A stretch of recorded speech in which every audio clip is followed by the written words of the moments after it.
Alright, YouTube. Um, I'm a big kid, I guess, but I like RC cars. I haven't had one in a long time since I was a kid, and I decided to grab some for me and my son, my daughter. We can have something to do for fun, whether it be in the house or out in the playground. So when I was looking on Amazon, I was looking for the best bang for my buck as far as like real RC cars, like fast, real deal, none of this Toys R Us stuff. All right, the ones I had when I was a kid, it was Toys R Us. I mean, it was 4x4, good cars, but I wanted something that was fast, something that I wouldn't get tired of. So I did my research. I always do a lot of research before I spend my money because I work hard for my money and I don't want to waste it. So, and around the $100 mark, I believe this one here is HBX. I believe is short for Haiboxing. You can see it there. Oh, yeah. I want to make sure my personal information went on there. Haiboxing race truck. You can see some stuff there. But anyway, I narrowed it down to that and the DeerC 302E. That's the two that I believe this DeerC I got off Amazon for about $90, and this Haiboxing was $100. So both of them was similarly priced. Both of them are brushless motors. I wanted to get the latest technology. So brushless motors, the brushless motors I think supposed to be a little more durable, faster, less maintenance. That's the motor windings are brushless, so you got to worry about the brushes wearing out, whatever. I don't know. I'm not a motor guy, but from what I can understand, brushless motors. I know in my power tools, brushless motors is what you want. That's the newest technology. Like my half inch impact gun and all that. Milwaukee brushless, blah blah blah. Anyway, it's around 90. This is around 100. On sale, I believe. It was like $40 off on Amazon. I don't know if they're still on sale now, but I believe 90 and 100 or like 105 or something like that. These are 1/18 scale, I believe. I'll probably see it on the box. Yeah, so they got bigger ones, like in relation to my hand. I mean, I'm not a big guy. I don't have huge hands, but I'm like, I mean, it's bigger than the palm of your hand for sure. Let's see here. Yeah, I mean, trying to figure out what a relation. Yeah, it's a nice size car. I mean, it's not really big. It's not, because some of these videos don't do it justice on the actual size of it. Some probably think it's bigger. So this is a size 9 shoe right here. So it's about as long as my size 9 shoe. I mean, size 9. So that gives you an idea how big they are. They both the same size. So I just want to make a quick video just showing the differences from me having both of them. For some people that just want to buy one or the other.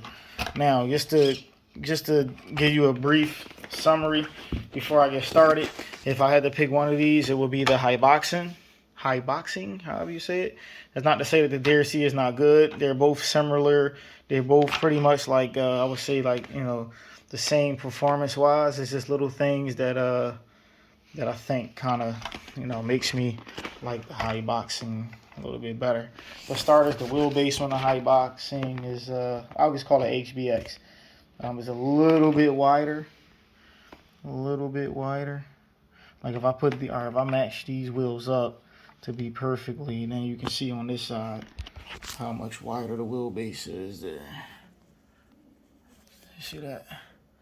The wheelbase a little bit wider. Now, I don't know for sure, but the HBX I feel like is easier to drive stable at higher speeds. There's a couple of things that play in a part there. So I'm gonna just do the pros and cons about both. So this one has a wider wheelbase. I like that over this one. This one, I believe, in comments to other videos I watched, oil-filled shocks, grease-filled shocks. I really don't care about that. I'm not that hardcore. These shocks, they both, I mean, this one feels, I guess, a little more like childish. This one feels a little more official, like real car type. You can kind of, I guess, feel the oil. Like this grease is more like just, this more like squish, squish.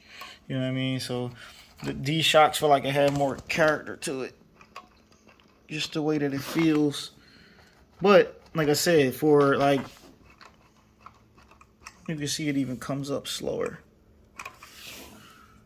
This one just, you know, it's pretty much. But that's not to take, you're not, that don't really matter. You know what I mean? You driving this to have fun, who cares? But that's just little things. You know, I'm real particular. I would still buy this one if this one was like on sale for way cheaper. But for similar price, this would be for me. So both of them pretty much, the bodies go on about the same way. It's just these little cotter pins that stick through these little things once you put the housing on. So one thing I did not like, well, I like better about the HBX was the battery tray. They have a actual like a strap, Velcro strap. Put the battery in, put the strap down, boom. This one has a daggone black piece of plastic that you stick from here to here. This, and it has a hole in it. You put it through there and put the cotter pin through, which is like, all right, that's kind of stupid, because if you lose this cotter pin, this little teeny, you had to go to the store buy another cotter pin, and well, your battery won't stay in place. Let me see, I can actually find it so you can see it for yourself. 1 second.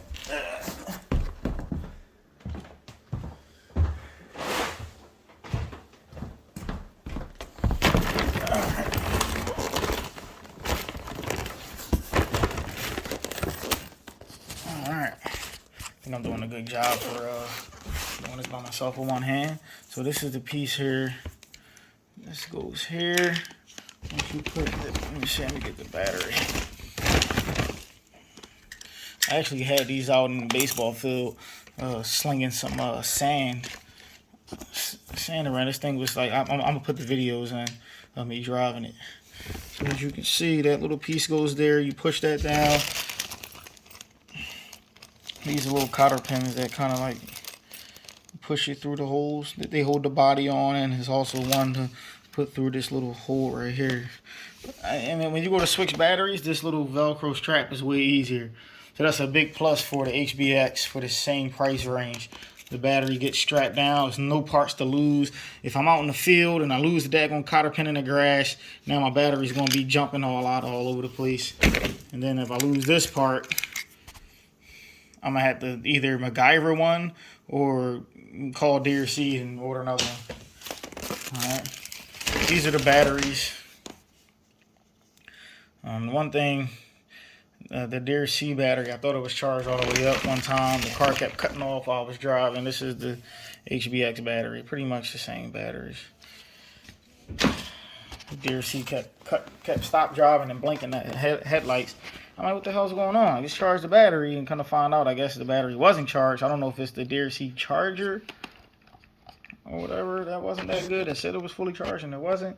But I took the battery out of the HBX and put it in this one. They're interchangeable and it worked perfectly fine. So that's pretty much the gist of it. As you can see, they look exactly the same. I mean, the motor is probably the same stuff made by the same people. Oh yeah, one other thing I like better about the HBX is the power button. The power button is on the side of the body here. The power button on the DeerC is like underneath the body here. So once you put the body on it, in order to turn the DeerC on, you gotta like squish your finger up in there and press the button. This one, the HBX, once you got the body on, the power button is right there. Boop, press it. That's it. All right, so I think that's the main. Other than that, I mean, they're similar. They're both robust. You can adjust the shock travel on both of them. They got the little ring, you twist it and then it goes up and down. Compresses the spring a little bit more, a little bit less, however you want it, whatever like that. But other than that, Had a ton of fun with both. I just noticed that running at high speeds, the HBX seemed more stable. I was able to go full speed and turn the dial, which we're going to get into next. Is the remotes. The remotes. So as you can tell right off the bat, one remote looks a little more detailed than the other. So they have similar things. So you got on this one, this is the HBX. I like this one better because not only does it have speed, so you can turn the speed up and down. So if I give it to my daughter, she's 4 years old, I turn the speed all the way down. That way when she pulls the trigger, it goes nice and easy speed, nice and slow. It has the trim. In case you're driving straight and the car is veering one way or the other, you can figure that out to get it to drive straight. When you move this, the wheels actually turn. So you want to get it dialed in so when you just pressing the gas, it goes straight and it's not veering to the left or the right. Now, what this one has that the DeerC does not is this is, I don't know what it stands for. Steering drive, maybe? Steering something, but this controls the sensitivity of your steering. I was like, wow, that's awesome. So if you turn this all the way up, when you steer, it steers really quick. Really quick. But if you're going at high speeds, if you like say you're racing at somebody and you're going full speed, if you turn the steering sensitivity down, when you turn this all the way, it's only going the sensitivity is it turns way slower. Like it's not jerking and jerking and jerking, and it doesn't give you the full turn. Like if you turn this steering sensitivity all the way down, and if you turn it all the way, instead of the wheels turning like that, they'll turn like that, even when you got it turned all the way. So this is helping you control your steering to be more precise of the application that you want to drive in. So if you want your steering to be whiplash, like a whip, whoop, whoop, whoop, whoop, whoop, you turn it all the way up. If you want your steering to be less aggressive and less pointy in either direction, you want it to kind of gradual and not turn as sharp, more of a dull turn, then you turn it down. All right, on off switch. Now this one has the same stuff. It just doesn't have that steering DR that this has. Steering. I'm sure somebody knows what the DR stands for. But it's like steering sensitivity is kind of like how I got it. But it has the trim. It has the speed switch. You can turn the speed up and down. And it has the steering trim. It just doesn't have, you just can't adjust your steering like you can on the HBX. This one has a, yeah, so this is like steering sensitivity adjustment, pretty much in layman's terms, I guess. This has a cushion on the steering wheel. You can see it. It's like a cushion. Oh, is it coming off? Oh, what's going on here?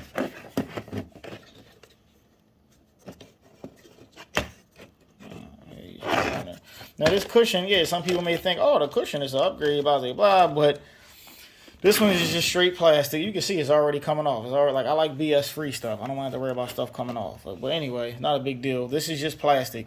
I actually like the hard plastic better because it's easier for me to put pressure on it with my fingers and turn gradually. I squeeze my fingers. If I'm going real fast, and when I squeeze it, and I'm kind of like, you know what I mean? I'm kind of pushing with my pointer finger or my thumb. So I want a nice, gradual, slow turn. So I want to flip or do a donut. On this one, when I squeeze it, that cushion is causing a little bit of a disconnect between my finger pressure and the steering wheel turning when you're going at high speeds. Because I don't know if you ever drove a car at really high speeds. The steering, it's a lot different than when you're driving slow. You can't just be whipping it doing 100 miles an hour. You're going to crash to a tree. So you got to be real gradual, sensitive. You got to feel it. This cushion makes it harder to feel when going at high speeds and trying to continue to go at high speeds while you're turning, while you're going around a turn or something like that. But not a big deal. I had just as much fun with both, but I feel like I drive the HBX better at higher speeds. It does not spin out as easy, I feel like, when I'm going at high speeds and making a turn and making like I don't know, 100 and whatever. I don't know, whatever degree turn. If I'm making like a turn, I'm like turn like that, Like if I'm going around like a course, I was going around a baseball field. I was just going around in circles around a baseball field, and I was able to keep it at full speed with this without really spinning out. I was able to control it. This one, when I went full speed, when I go to turn it sensitive, it's only a matter of time before the back wheels will give out and it'll spin. You know, because it's almost like it's harder to be real small incremental with your turns on this. But you can get used to it. You know what I mean? Like if this was $50 and this was $100, oh, $50 all day, because they're damn near the same performance. But if this is 90 and this is 100, you just spend the extra $10 to get the HBX. I'll put in a video of me driving both of them. Have a nice day, guys.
You're not even recording it, yo. What are you doing?